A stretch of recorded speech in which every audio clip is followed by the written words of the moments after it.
First off, just want to start this video by saying, sorry it's been so long since my last video, but school and work and, the rain kind of prevented me from riding for a bit. So, I haven't been able to post a video recently. But in this video, just wanted to give a small review about the new James Bond movie. It came out last Friday. It was at November 9th. Went and saw it that afternoon.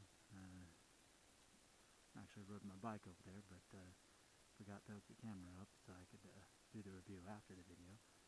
But, if you're familiar with the other James Bond films, this one, or the most recent ones, this one has Daniel Craig as James Bond, and it's directed by Sam Mendes. His most famous picture that probably everybody knows is American Beauty, but I think he has a couple other ones that did relatively well, but I don't remember them off the top of my head. And like most Bond movies, it starts out with the typical action sequence at the beginning, and then if you've seen any of the trailers for the Bond movies, you know how the action sequence ends at the beginning, and then of course the song by I think the intro song was sung by Adele this time, called Skyfall, and it's an okay song, but that goes on, and then they get back to the movie.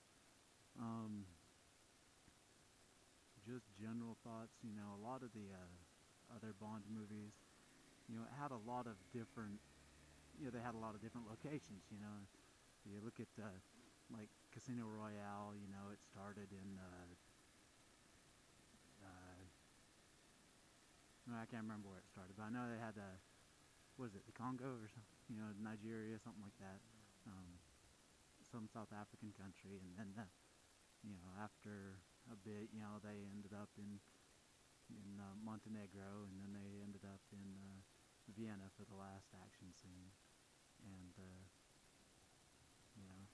so they spent a relatively large amount of time in each location, going around the world and visiting different locations.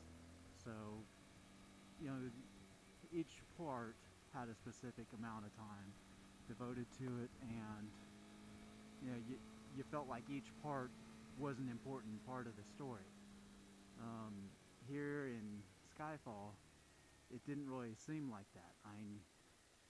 It started off, there in Turkey, and then after that, it just kind of switched real quick to Britain, then to Shanghai. And the scene there in Shanghai, it was maybe 10 minutes long, 15 minutes, and it really didn't do much to the, I know it was, I guess it was, well, I don't even know if that part was, they could have done that scene in any location of the world, and it worked just as well. So I'm not really sure why they needed to, or why they felt the need that they had to go to Shanghai to do it, but it's kind of a wasted location. They're only there for 10 minutes, 15 minutes, 20 at the max, we'll say 20 at the max, and then after that, the rest of the movie is pretty much spent in London, or in Britain, and so to me it was kind of like, maybe this is James Bond on a budget. They were trying to cut down on the cost or production costs, and they figure, well, we'll go to Shanghai for a day, we'll shoot, and then we'll get on the plane, go back to London, and we'll make a layover in Turkey, shoot for 3 days, 4 days, then we'll go back to Britain again, and then film the rest there, where they might not have to pay for all the production costs if everybody lives there in Britain. So that, I think that's might be why it felt it was just kind of like, here's a quick sightseeing tour of this place and this place. Hope you enjoyed it. the overall the action of the movie, I mean, it was pretty cool. You know, I will say the fight scene in Shanghai was pretty cool. The fight scene in Turkey was okay. After that, it just kind of, you know, some of the other fight scenes and gunfights and stuff was just kind of, you know, it you know, wasn't amazing. It wasn't terrible. They're just kind of mediocre. Storyline wise, um, it was okay as well.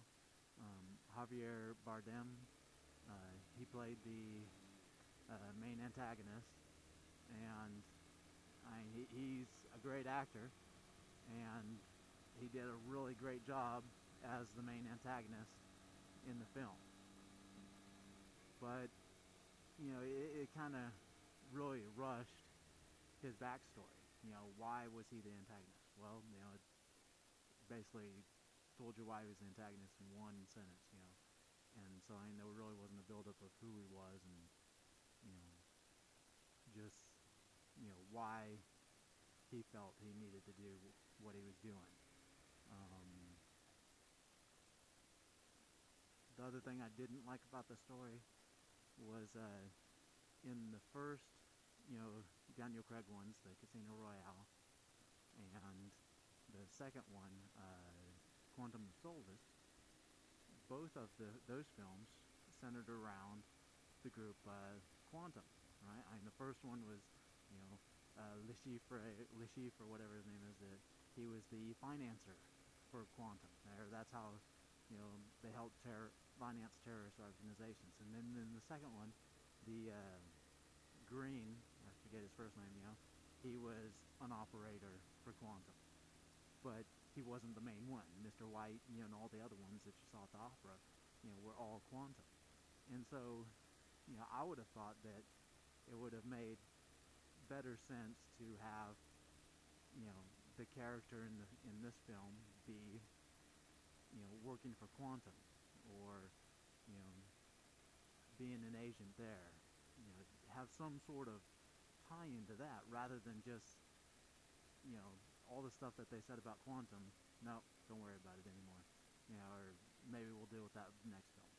You know, so it kind of it doesn't flow. You know, like the first to the second did. Um, and so I felt that that was a poor choice there. I think that they should have had it, like I said, you know, where Quantum was a main proponent, even if it was just to say that Javier Bardem is a part of Quantum and he's being ordered to do, you know, what he's doing by Quantum, and then maybe having a cameo by Mr. White or something like that. So, you know, those are the couple of points about, you know, what I didn't like about it. Like I said, you know, the action, you know, it's an action movie, you know, action scenes are okay. It's pretty cool. Um, Overall, my review, you know, rating of it, I guess we'll do it on what, a 5-star, and you can do halves of the stars. So, you know, 5 being, you know, the very best movie, you know, definitely something you want to buy the minute it comes out on Blu-ray. 1 being, or, you know, we'll say half a star or 0 stars being just an absolute terrible movie. You know, don't even waste your money, you know, renting it from Redbox, you know. I would say that this would be we'll go with about 3.5 stars out of 5. You know, it's enjoyable to see in the big screen. Action's there, but story I don't think it measured up at all to the other 2 Bond movies as far as story goes. Um, and I think it was kind of had the feeling of more of a budget James Bond movie versus the full production value that you see in some of the other Bond movies. It's just that parting comment. They did do a lot of kind of like throwbacks to the older James Bond. They had one of the older Bond cars there that they drove around in a bit.